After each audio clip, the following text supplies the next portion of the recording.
আনন্দ দেখে মারুফ বলে উঠল, কিরে, তোকে এত খুশি খুশি লাগতেছে কেন? পাইছি পাইছি মাম্মা। আরে কি পাইছো সেটা তো বল। ফ্যামিলি বাসা। কি? তোকে আবার কে বাসা ভাড়া দিল? আরে বেটা, আমাকে কি তোর জোকার মনে হয় যে কেউ বাসা ভাড়া দিব না? বেটা রাজকুমার রাজকুমার, ঘরে একটা মাইয়াও আছে, তার জন্যই তো আমাকে বাসা ভাড়া দিল। কি, একটা মাইয়াও আছে? নীলা ম্যাম। আর তাছাড়া বাড়িতে শুধু আন্টি আর তার মেয়ে থাকে। দোস্ত দেখ না, আমাকেও কি একটা রুম দেয় কিনা। আরে বেটা যা ভাগ, আমাকেই দিব না, কত অনুরোধ করে তারপর দিছে। ও বুঝেছি, হাতে পায়ে ধরেছিস মনে হয়। চুপ কর শালা, এই হৃদয়ে কারো কাছে ছোট হয় না, বুঝছস?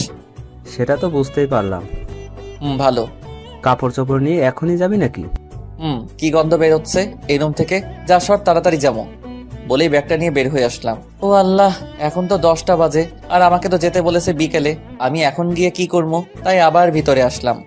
কিরে, আবার কেন আসলি? না, এমনি তোকে দেখতে মন চাইলো তাই আসলাম। সকালে খাইছস কিছু? না রে।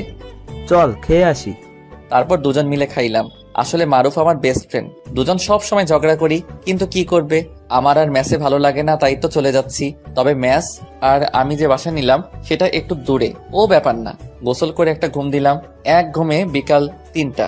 ঘুম থেকে উঠে ফ্রেশ হয়ে ব্যাগ নিয়ে বেরিয়ে পড়লাম। বাসার সামনে এসে দারোয়ানকে বলে ভিতরে ঢুকলাম। গিয়ে দেখে আন্টি বসে আছেন। আমি গিয়ে সালাম দিলাম, আসসালামু আলাইকুম। ওয়ালাইকুম আসসালাম। চলো আমার সাথে। আমাকে উপরে রুমে নিয়ে গেল এবং দেখিয়ে দিল যে এটা আমার রুম।